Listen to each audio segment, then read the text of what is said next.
안녕하십니까? 성균관 인성교육 강사 임희원입니다. 오늘 강의는 최첨단 과학 시대를 맞아 메타버스, 즉 가상현실 안에서의 윤리와 인성을 함께 고민해보는 시간을 가졌으면 합니다. 우리 세대는 1950년대 1차 농경사회를 비롯하여 지금의 4차 산업혁명 시대까지 당대에 다 겪고 있습니다. 참으로 대단한 일이죠. 우리 아이들은 디지털 세상에서 문화와 오락을 즐기는 일상 그 자체가 되었습니다. 우리가 지금까지 겪어보지 못한 세상, 디지털 혁명 시대, 메타버스라는 시대가 또 우리 눈앞에 와 있습니다.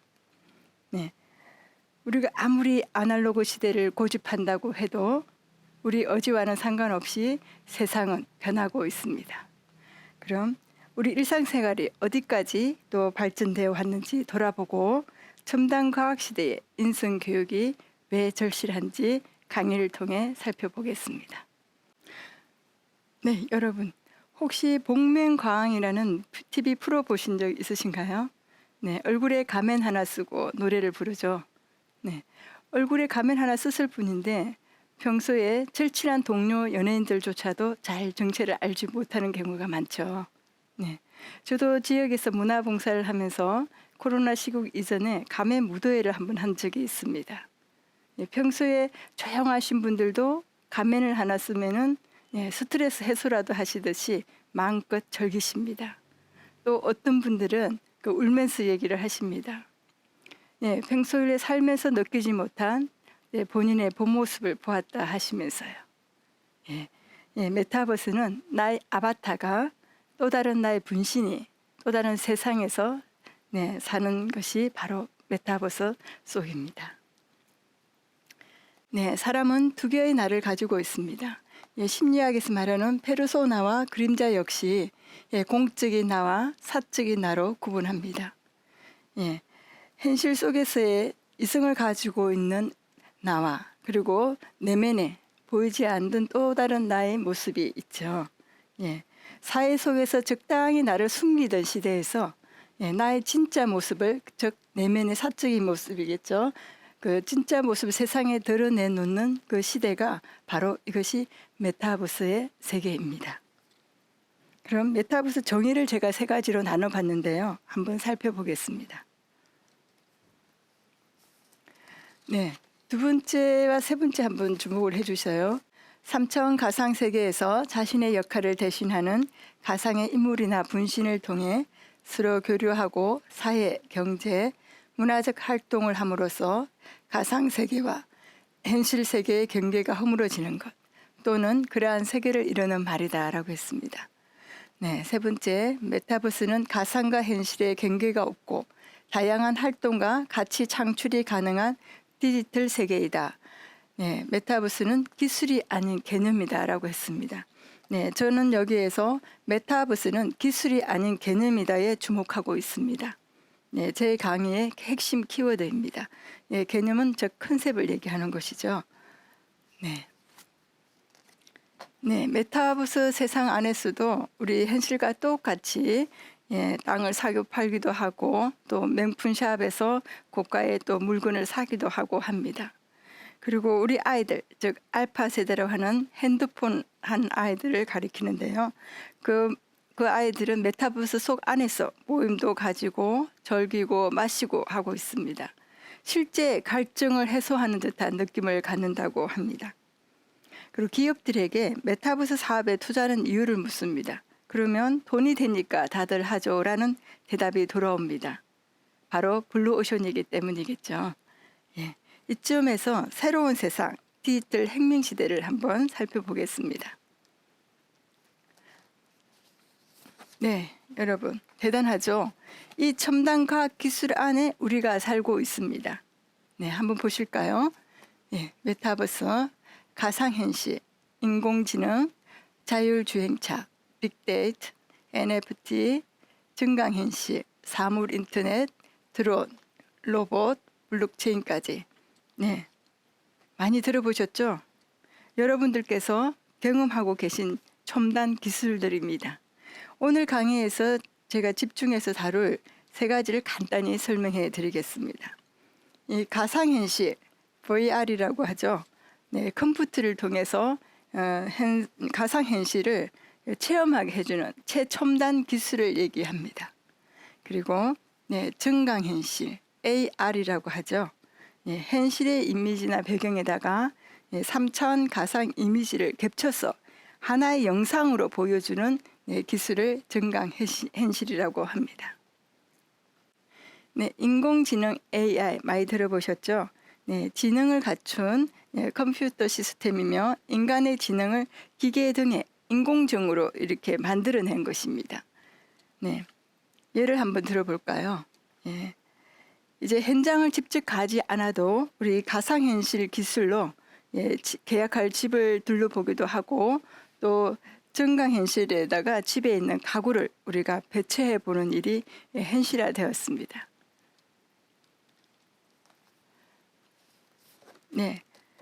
무인 카페에서 키오스크를 보고 주문하는 서비스가 이제 일상화되었는데요. 저도 처음에 도입이 됐을 무렵 처음에 갔을 때 그냥 우두커니 보고 서 있다가 다시 나온 적이 있습니다. 요즘에는 이제 식당에서 음식을 서빙하는 로봇이라든지 음식을 만드는 로봇, 그리고 커피 바리스타 로봇, 일상생활에서 이제 로봇을 접하는 것은 더 이상 어려운 일이 아닙니다. 여러분 이세돌과 알파고 바둑 대결 보셨죠? 400칼로리, 즉 밥 한 공기 반을 먹고 나온 우리 이세돌 구단이 7천만 원어치 전기를 소모하면서 방대한 데이터로 무장한 알파고에 지는 것은 시간 문제였습니다. 놀라운 첨단 과학 시대를 이제 화면으로 한번 보시겠습니다. 여러분 젊고 아름다운 여성분들이죠. 한 사람씩 소개해 보겠습니다. 자, 왼쪽에 로지 양부터 소개해 보겠습니다. 한 TV 광고에서 발랄하게 춤추던 미모의 20대 여성을 보고 다들 신인 가수인 줄 알았습니다. 놀랍게도 가상인간입니다. 이름은 로지에다 성을 씨로 붙여서 오로지입니다. 나이는 22세, 그냥 22세가 아니고 영원히 22세입니다. 그리고 출생지는 서울 강남구의 한 스튜디오에서 태어납니다. 그리고 이 광고가 나간 뒤로 70건이 넘게 광고 수배가 왔다니 대단하죠. 다음은 루시 양입니다. 루시 양은 한 쇼핑센터에서 개발한 역시 가상 인간입니다. 직업은 산업 디자인을 전공한 29세 모델이고요. 홈쇼핑이나 TV 드라마 출연까지 또 메타버스 안에서도 왕성하게 활동하고 있습니다. 자, 여러분 같은 사람일까요? 다른 사람일까요? 여기에서 이게 국정감사장에서 초상권 침해를 이슈가 됐던 사진들입니다. 한 의원이 이 두 사진을 띄워놓고 같은 사람인가요? 다른 사람인가요? 그래서 초상권 침해가 있다는 요지로 문제가 됐었는데요. 이 왼쪽에 있는 사진이 가상인간 여리지입니다. 그리고 오른쪽에는 여러분들이 잘 아시는 걸그룹 레드벨벳의 아이린 가수입니다. 닮았죠? 같은 사람일까요? 다른 사람일까요? 자, 여리지라는 양은 한국관광공사에서 8억을 투자해서 만든 가상인간인데요. 지금 명예 홍보대사로 위촉돼서 왕성하게 활동하고 있습니다. 자, 다음은 우루하 루시아 이 캐릭터이죠. 이 캐릭터는 머투브라 불리는 캐릭터 인간인데요. 전 세계 유튜브 중에서 슈퍼챗을 가장 많이 받은 유튜브가 바로 우루하 루시아였다고 합니다. 슈퍼챗은 우리 유튜브에서 일정한 금액을 후원하는 기능을 얘기하는데요. 슈퍼챗으로만 우리나라 돈으로 20억 원을 벌었다고 하니 상당하죠. 그러나 우루하 루시아 역할을 하는 실제 사람이 있겠죠. 뒤에 캐릭터 뒤에 그 사람이 스캔들을 일으켜서 아쉽게도 지금은 우루하 루시아 양이 계약이 해지되어서 활동이 지금 중단되고 있습니다. 예, 다음 사례를 한번 살펴보겠습니다. 네, 이 5가지 이 사진을 한번 봐보시면 인공지능과 로봇을 중심으로 다음은 설명해 보겠습니다. 네. 네, 왼쪽의 그림 스페이스 오페라 극장은 인공지능 도구인 미드저니가 제작해 작년 미국의 한 미술대회에서 1등상을 받은 작품입니다. 이 미드저니는 단어 몇 개로 그림을 제작하게 해주는 인공지능 도구인데요.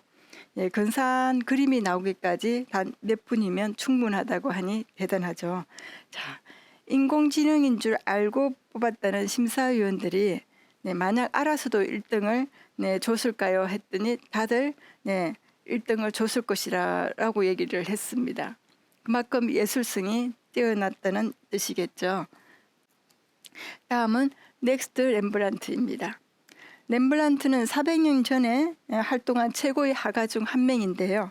예, 렘블란트 미술관과 한 대학교가 공동으로 개발한 넥스트 렘블란트는 이 렘블란트의 화풍을 쏙 빼닮은 이 초상화를 그려서 전문가들을 깜짝 놀라게 했죠. 예, 심지어 이 AI는 그림을 그리는 거에 그치지 않고 개인 전시회도 열고 그 그림들을 고가로 다 판매가 되었다고 합니다. 네, 다음은 이족 보행 로봇인데요. 이름은 캐시이고요. 네, 100m 거리를 이족 보행 로봇 주행 속도의 신기록을 가지고 있는 로봇입니다. 네, 다음은 사족 보행 로봇 스팟이라고 하는데요. 여러분, 그 TV 광고에 방탄소년단과 함께 그 똑같이 춤추던 그 로봇이 바로 이 스팟입니다. 네, 그 외에도 또 시집까지 낸 인공지능 시아이는 30초 만에 시를 뚝딱 쓴다고 합니다. 네, 최근 들어 시를 쓰고 또 음악을 만들고 또 그림을 그리는 인공지능들이 쏟아지고 있습니다. 네, 인공지능은 이제 종교의 영역까지 침투하고 있습니다. 독일이나 일본 등에서는 이미 인공지능을 장착한 로봇이 성당이나 교회에서 신도들을 대상으로 설교하고 절에서 스님을 대상으로 또 설법을 하기도 합니다. 2020년도에 만든 일본의 한 절에서 인간 로봇 민다르가 첫 법회를 열었는데요. 183cm의 키의 민다르는 우리 돈 12억 원을 들여서 만든 인공지능 로봇입니다. 네, 생김은 저기 관세음 보살 모습을 하고 있다고 하네요. 그래서 민다르는 반야신경을 외우고 왼쪽 눈에 이렇게 장착된 카메라로 신도들을 보고 스스로 이렇게 합장을 하기도 한다고 합니다. 네, 첫 설법의 주제는 인간은 무엇인가 였다고 합니다. 아이러니하게도 상대에게 공감하는 마음은 로봇에게는 없지만 인간은 갖추고 있는 고유한 능력이다라고 하였습니다. 본인에게는 그 능력이 없지만 사람에게는 갖추고 있다라는 말이겠죠. 네, 여러분, 제가 이 강의를 준비하면서 문득 이런 생각이 들었습니다. 2500년 전에 우리 공자님을 현실에 모시고 오면 어떨까요? 논어 등 공자님의 말씀을 모든 텍스트를 딥러닝한 안드로이드 고용자가 이게 지금의 우리 학생들과 묻고 답하고 문답 형식으로 강연을 하는 것이지요. 그리고 세계 문화유산으로 유네스코에 등재된 우리나라의 성과 한교도 가상현실 기술로 메타버스에 재현하여서 한국 문화유산의 우수성을 세계에 알리는 것도 좋은 방법이라고 생각합니다. AI는 진정한 시인인가 화가인가 음악가인가. 다행히 한국과 대다수의 나라는 인간의 사상과 감정이 표현된 창작물로 정의하고 인간의 손을 들어줬습니다. 하지만 그 AI에게 저작권을 인정하려는 움직임은 곳곳에서 일어나고 있습니다. 이미 프랑스 저작권 협회는 AI를 정식 작곡가로 받아들였습니다. 그렇다면은 인공지능 창작물의 예술적 가치는 인정이 될까요? 공감이 되는 한 전문가의 글을 소개하겠습니다. 창의성과 예술성이 인간성을 증명하는 수단은 아니다. 오히려 인간을 정의하는 것은 창작 행위가 아니라 사회적 행동이다. 거기엔 이타심 존중과 배려, 동정심과 제시 같은 감정에 있다라고 했습니다. 네, AI 장애성과 예술성 여부의 논쟁은 지금도 뜨겁습니다. 그러나 사회적 행동, 즉 인성으로 AI와 사람을 구별한 관점이 저는 공감이 되었습니다. 이제 디지털 사회에 더욱 중요해진 디지털 윤리에 대해 얘기해 보겠습니다. 디지털 윤리란 무엇인가? 전통적 윤리는 현재 여기에서 나와 함께하는 사람들과의 관계를 전제로 이야기합니다. 반면 디지털 윤리는 지금 현재와 과거, 과거로까지 확장이 되고 현실 공간과 사이버 공간, 메타버스로 확장이 되죠. 그리고 사람은 아바타와 가상 인간까지 포함이 됩니다. 그래서 디지털 사회는 더 많은 윤리와 인성을 필요로 합니다. 지금 우리는 정서적으로 불안하고 감정이 메마른 인간성 상실의 시대에 살고 있습니다. 요즘에 디지털 시대에 이슈가 되는 사회적인 문제가 많죠. 자, 어떤 것들이 지금 이슈가 되는지 소개해 보겠습니다. 언어폭력, 악성 댓글, 문자폭력, 게임 중독, 스마트 중독. 저는 특히 여기에서 자살이 아주 심각함을 느끼고 있습니다. OECD 국가 나라 중에서 자살률이 저희가 세계 1위입니다. 하루에 36.6명이 귀한 생명을 스스로 목숨을 끊고 있습니다. 예전에는 없던 일들이 요즘에 이렇게 일어나고 있습니다. 최근에 신문에서 읽은 칼럼 한 편을 인용하겠습니다. 오늘 강의의 요점입니다. 인류의 역사는 인본주의 사상을 지키기 위한 휴머니즘의 발전 과정이라 할 수 있다. 수천 년 전 철기 문화의 발달로 인간은 대량 살상 도구를 가지게 되었다. 원시 사회의 약육강식 원리로는 인류의 평화를 기대하기 어려웠다. 약 2500년 전에 공자, 조라스트, 스카모니, 소크라테스 등 성인들이 나타나 인간 사회의 규범을 정해주었다. 그래서 인간을 서로 존중하며 평화롭게 살아야 한다는 사상이 확립되었다. 지금 21세기야말로 인문학의 중요성이 더욱 강조되어야 할 시대라 생각한다 라고 했습니다. 저는 이 글을 우연히 접하면서 정말 다행이다라고 안도했습니다. 첨단 과학 기술을 가르치는 학교 카이스트 총장님의 인간성의 중요성을 강조하는 교육 철학을 보았기 때문입니다. 수천 년 전과 마찬가지로 지금 디지털 혁명 시대에도 사회적 혼란이 오지 않게 윤리와 인성으로 질서를 바로잡는데 우리 다 함께 노력해야 할 것입니다. 또한 이스라엘 역사학자 유발 하라리 교수는 이렇게 이야기했습니다. 우리는 21세기에 새로운 기술을 사용하여 천국을 만들 수도 있고 지옥을 만들 수도 있다. 그것은 전적으로 우리 선택에 달렸다라고 했습니다. 우리 아이들이 살아가야 하는 미래의 일입니다. 우리의 미래가 유토피아가 될지 디스토피아가 될지는 우리의 선택에 달렸습니다. 지금 디지털 시대에 인성 교육이 필요한 이유이기도 합니다. 2021년 국내 3세에서 69세 스마트폰 이용자 1만 가구 대상을 조사를 했는데요. 약 25%가 스마트폰 과다 의존 위험군으로 나타났습니다. 2020년 서울연구원에서 성인 1000명 대상으로 조사한 결과 69%가 스몬 귀족으로 나타났습니다. 여러분, 스몬 귀족은 보행하면서 핸드폰을 보는 사람을 얘기하는데요. 걸어가면서 핸드폰을 보고 걸어가는 사람들이죠. 주의 분산으로 교통사고를 당한 경우에도 62%가 스몬 귀족으로 나타났습니다. 게임을 하는 아이들이나 우리 영상 보고 채팅하는 어른들이나 손에서 스마트폰을 놓지 않는 것입니다. 디지털 중독 사회의 한 단면을 엿볼 수 있습니다. 이와 유사한 SNS 피로 증후군도 심각합니다. SNS 시간 낭비 서비스라고도 하고요. 카페인 환자라고도 합니다. 여러분, 카페인 환자 들어보셨나요? 카카오톡, 페이스북, 인스타그램을 안 하면 불안해하는 사람. 그리고 스마트폰 사용 시간도 줄여야 한다는 뜻으로 디지털 단식이라는 말까지 나오고 있습니다.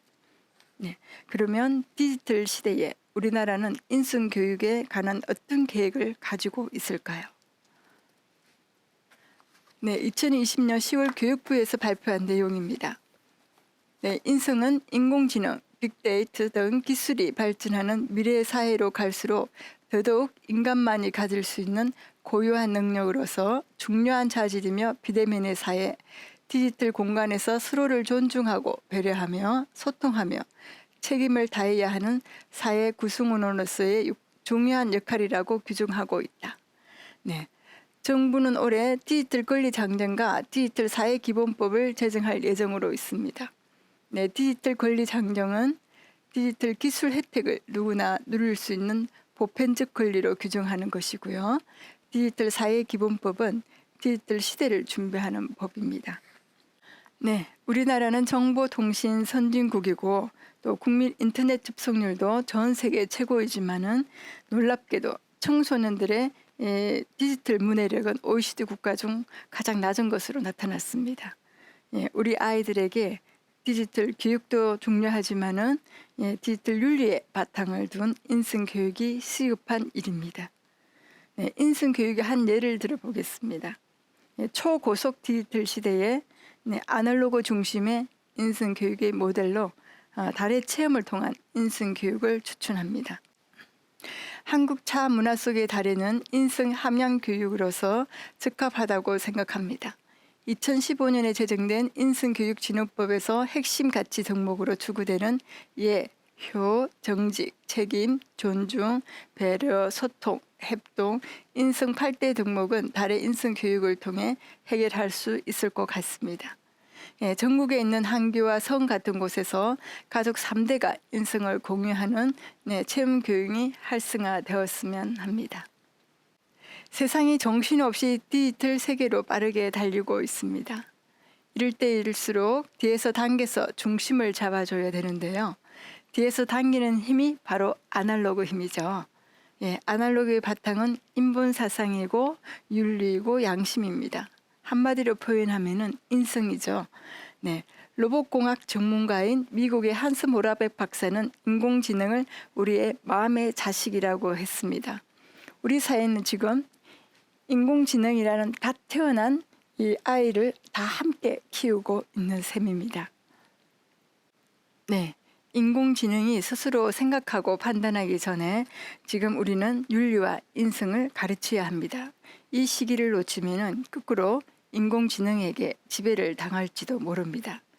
디지털 혁명 시대에 인성 교육이 더더욱 절실하게 필요한 이유이기도 합니다.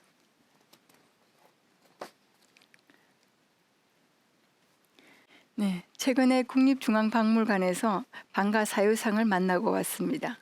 모처럼 저 자신을 되돌아보는 소중한 시간이었습니다. 마지막으로 인류가 우리 조상이 남긴 불멸의 예술품 2점을 감상하시면서 오늘 강의를 마치겠습니다. 로댕의 생각하는 사람과 우리나라의 국보 방가 사유상입니다. 인공지능도 사색하는가? 첨단의 시기에 사유의 소중함을 되새깁니다. 감사합니다.